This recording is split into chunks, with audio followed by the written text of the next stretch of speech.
여러분 안녕하십니까? 광주 MBC 뉴스투데이입니다. 먼저 오늘의 주요 뉴스입니다. 박근혜 대통령이 국회법 개정안에 대해 거부권을 행사하면서 아시아 문화전당을 당락적인 사업으로 언급해 지역 정치권의 반발이 거세지고 있습니다. 문화전당을 놓고 갑론을박이 계속되면서 정작 세계의 전당을 알릴 절호의 기회인 유대회 때는 보여줄 것이 없는 상황이 됐습니다. 광주 유니버시아드 선수촌이 오늘 문을 엽니다. 첫 입촌 국가로는 어제 베네수엘라 선수단이었습니다. 광주 유대회에 출전하는 국가대표 선수단이 어제 서울에서 역대 최대 규모의 출정식을 갖고 출발했습니다.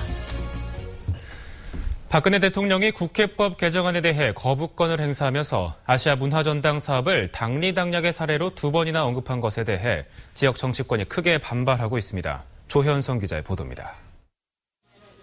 박근혜 대통령은 국회법 개정안에 대해 거부권을 행사하면서 대표적인 당리당략성 사업으로 국립아시아문화전당을 예로 들었습니다. 매년 800억 이상의 운영비를 지원하는 아시아문화전당같이 자신들이 급하게 생각하는 것은 적극적으로 빅딜을 해서 통과를 시키면서 민생과 일자리 창출 법안은 몇 회기에 걸쳐서도 통과시켜주지 않는 것은 경제 살리기에 역행하는 것입니다. 발언대로라면 아시아문화전당 사업은 국민의 민생이나 삶과 직결되는 문제가 아니고 세금 부담만 가중시킨 사업이라는 겁니다. 정치권은 문화전당을 국책사업이 아닌 호남사업, 지역 민원성 사업으로 잘못 보는 박 대통령의 편협한 시각을 드러낸 것이라며 비판했습니다. 개관이 석 달 앞으로 다가왔는데도 전당 운영을 위한 직제 규정이 만들어지지 않은 것도 이런 잘못된 인식 때문이라고 덧붙였습니다. 대통령의 인식과 평가가 이 지경에 와 있는데 장관님들 호의적인 문화전당 운영에 대한 정부 지원을 책을 내놓을 수 있겠습니까? 한심합니다. 박혜자 의원도 문화전당이 3만 6천 명의 고용 창출과 2조 7천억 원의 생산 유발 효과가 있다며 정부 스스로 발표까지 해놓고도 대통령에게 문화전당에 대한 잘못되고 왜곡된 인식을 갖게 만든 인사가 누군지 분명하게 밝히고 엄중히 책임을 물어야 한다고 강조했습니다. MBC 뉴스 조윤성입니다. 이번 하계유대회는 단순한 스포츠 행사를 넘어 전 세계인들이 쏟아져 들어오는 문화축제이기도 합니다. 국립아시아문화전당을 선보일 절호의 기회인데 개관 날짜도 못 맞추는 지지부진한 준비 때문에 이 기회를 놓치게 생겼습니다. 김인정 기자입니다. 유대회 기간 문화전당은 잠시 문을 엽니다. 그러나 대부분 공간들이 콘텐츠 없이 텅 빈 채 국제 손님을 맞습니다. 건물만 보여주는 셈인데 심지어 공사가 덜 끝난 곳도 있습니다. 유대회 기간 내내 콘텐츠를 볼 수 있다는 어린이 문화원도 어린이들을 위한 콘텐츠라 국제 손님 맞이에 걸맞지는 않습니다. 9월에 또 공연을 중심으로 한 개관, 또 그 이후에 일정을 또 잡고 있기 때문에 좀 그런 과정의 하나로 좀 보시면 좋겠습니다.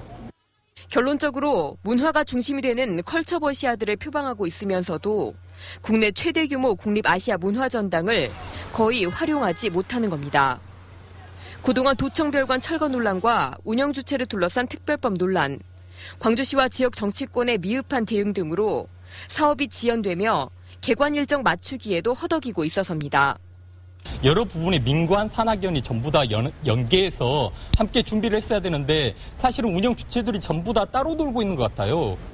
이번 유대회로 광주를 찾는 국제 손님은 140여 개국 13,000여 명. 유대회와 문화전당 개관이 겹치며 국립아시아 문화전당을 전 세계에 홍보할 최상의 기회가 주어졌지만 눈앞에서 날려버린 셈입니다. MBC 뉴스 김인정입니다. 국립아시아 문화전당 전담기구가 미니기구로 꾸려질 우려가 커지자 지역 문화계가 강경히 반대하고 나섰습니다. 광주 전남 지역 17개 문화예술단체 등은 어제 기자회견을 열고 문화체육관광부가 지난 16일 입법 예고한 시행규칙 개정안은 사실상의 법인화나 다름없는 내용이라며 즉각 철회하라고 촉구했습니다. 이들은 문화전당 조직은 최소한 당초 정부 용역 결과인 100여 명 규모가 돼야 한다며 반대 의견을 표명한 공문을 문체부에 보낼 예정입니다. 밤사이 곳에 따라 강한 비가 쏟아지기도 했는데요. 현재 광주를 비롯한 전남 내륙에는 비가 대부분 그친 상태입니다. 앞으로 5mm가량의 비가 더 오다가 오전 중에 모두 그칠 것으로 보입니다. 현재 비구름이 올라가면서 경북과 강원 영동 지역을 중심으로 다소 강한 빗줄기가 쏟아지고 있습니다. 현재 광주가 22도로 아침 공기는 선선하고요. 낮에는 어제만큼 오르겠습니다. 광주와 나주, 화순이 26도에 머물겠습니다. 날씨였습니다. 광주 유대회에 출전하는 국가대표 선수단이 역대 최대 규모의 출정식을 갖고 종합 3위 탈환을 향한 힘찬 발걸음을 내디뎠습니다. 이계상 기자입니다. 대한민국 선수단이 서울올림픽공원 수변 무대에서 광주 유대회 출전을 위한 결단식을 열었습니다. 사랑을 주세요, 자랑으로 드리겠습니다라는 슬로건으로 진행된 결단식에는 450여 명의 선수들이 참석해 의지를 다졌습니다. 선수 대표 선서에는 광주 전남 출신인 배드민턴 이용대 선수와 양궁 기보배 선수가 정정당당한 플레이로 보답하겠다고 약속했습니다.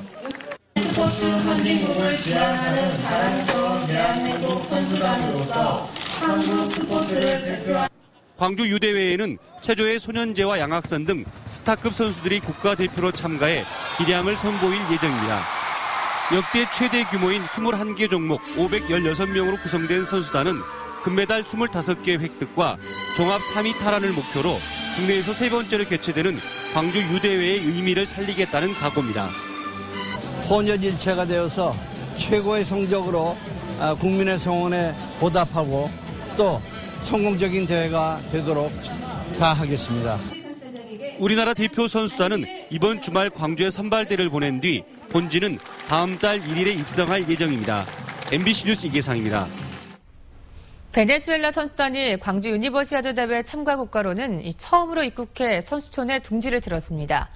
이 선수단은 따뜻한 환대에 감사한다며 대회 기간 한국과 광주의 문화를 알고 싶다고 말했습니다.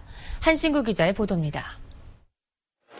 중남미 국가인 베네수엘라 선수단이 광주 유니버시아드 대회 참가를 신청한 147개 국가 가운데 가장 먼저 입국했습니다. 선수와 임원 55명으로 구성된 베네수엘라 선수단은 인천공항에서 간단한 환영식을 가진 뒤 곧바로 광주로 와서 입촌 등록을 마쳤습니다. 선수단은 시종일관 밝은 표정으로 취재진을 배경으로 사진까지 찍는 여유를 보였습니다. 또 가족같이 맞아주는 환대에 감사한다며 자국 대표로 이 자리에 서게 된 것이 자랑스럽다고 말했습니다. Esto nos hace sentir un gran compromiso para nuestra delegación y para todo lo que tenemos que dar en este evento. 또 인터넷을 통해 한국과 광주에 대해서 많은 것을 알게 됐다며 대회 기간 동안 한국과 광주의 문화와 음식을 접해보고 싶다고 말했습니다. Tomarme fotos, comprar algunas cosas para llevárselo a mi familia, recuerdos. Bueno, eso. 어젯밤에는 남아프리카 공화국 선수들이 짐을 풀었고 오늘은 캐나다와 아르헨티나, 이란 등 9개 국가들이 차례로 들어오고 선수촌 개촌식도 열릴 예정입니다. 세계 젊은이들의 축제 광주 유니버시아드 대회가 선수단 입국을 시작으로 본격적인 카운트다운에 들어갔습니다. MBC 뉴스 한신구입니다. 광주 유니버시아드 선수촌이 개막을 일주일 앞둔 오늘 문을 엽니다. 오전 11시에 열리는 선수촌 개촌식에는 김종 문체부 제2차관과 윤장현 시장 등이 참석하는데 축하 공연과 개촌 선언, 대회기 개양 등의 순으로 진행됩니다. 다음 달 17일까지 운영되는 선수촌은 거주지역과 국제구역, ITO 구역으로 구성되는데 22개 동 2,445세대가 들어서 있습니다. 조직위는 내일부터 다음 달 3일까지 각국 선수단들을 환영하는 입촌식을 갖습니다. 광주 유니버시아드 대회 기간 동안 차량 2부제가 시행됩니다. 광주시에 따르면 대회 기간인 다음 달 3일부터 14일까지 끝번호에 따라 홀수차는 홀수일에, 짝수차는 짝수일에 운행을 하게 됩니다. 광주시는 대시민 홍보 캠페인과 현수막, 협조 안내문 등을 통해 시민들의 적극적인 동참을 호소했습니다.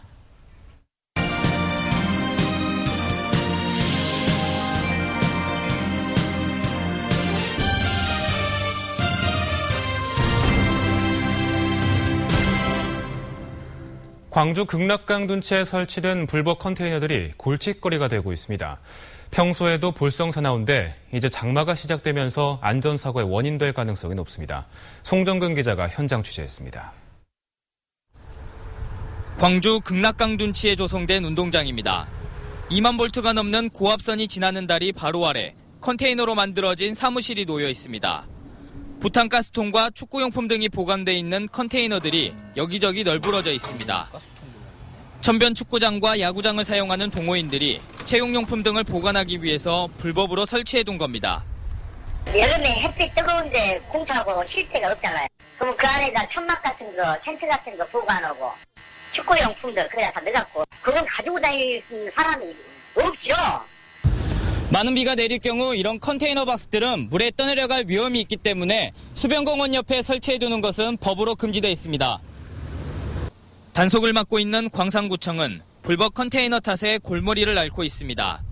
생활체육 활성화를 위해 조기축구회 등의 활동을 독려해야 하지만 조기축구회에서 설치한 불법 컨테이너는 철거하도록 해야 하기 때문입니다. 특히 운동장을 사용하기 위해서는 익산지방국토관리청으로부터 허가를 받도록 돼 있는데 불법 컨테이너를 단속해도 사라지지 않으면서 운동장 사용권도 취소될 위기에 놓였습니다. 10월부터 그걸 싹 다 옮겼어요. 정리했어요. 15개인가 6개가 있는 걸 다 치웠는데 이제 익산청하고는 계속 안 내주고 그다음에 축구인들 불편하고 축구뿐만 아니라 야구인들도 불편해 다시 갖다 놔본 거예요. 장마철을 앞두고 자칫 흉기로 변할 수 있는 불법 컨테이너의 설치가 끊이지 않고 있지만 생활체육 활성화라는 명분 아래 단속권을 가지고 있는 지자체는 이러지도 저러지도 못하고 있습니다. MBC 뉴스 송정근입니다. 어제 오후 4시 10분쯤 광주시 북구 중해공원 분수대에서 75mm의 고폭탄이 발견됐습니다. 30년 정도 된 것으로 추정되는 이 포탄은 분수대 철거 작업을 하던 인부가 발견해 경찰에 신고했습니다. 경찰은 과거 중해공원 인근에 포 사격장이 있었던 점을 들어 공원 준설 작업 도중 포탄이 함께 들어온 게 아닌가 보고 대공 혐의점이 없어 군 당국에 포탄을 인계했다고 밝혔습니다. 전국교직원 노동조합 광주지부가 전교조를 법의 노조로 내몰고 있는 정부를 규탄한다며 이를 막기 위해 100만인 서명운동에 들어간다고 선포했습니다. 전교조 광주지부는 전교조를 법의 노조로 통보한 고용노동부의 처분을 집행정지하라는 2심 재판부의 결정을 대법원이 뒤집어버렸다며 시민의 뜻을 모아 사법부의 정치 노름을 막아내야 한다고 주장했습니다.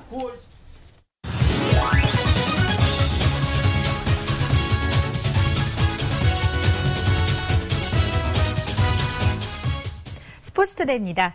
마산 NC전에서 1승 1패를 거두고 돌아온 기아 타이거즈는 오늘부터 안방에서 두산과 주말 3연전을 치릅니다. 기아는 현재 34승 33패로 5할 승률에서 1승을 더 챙기며 6위에 올라 있는데요. 오늘은 험버가 선발로 나서 두산과 맞대결을 펼칩니다. 험버는 지난 주말 KT전에서 5이닝 2실점 투구를 펼쳤지만 경기 도중 비가 쏟아지며 공식 기록으로 인정되지 않았는데요. 험버가 복귀 후 두 번째 선발전을 성공적으로 치를 수 있을지 관심이 모아지고 있습니다. 오늘 험버에 맞서는 두산의 선발은 허준혁 선수입니다.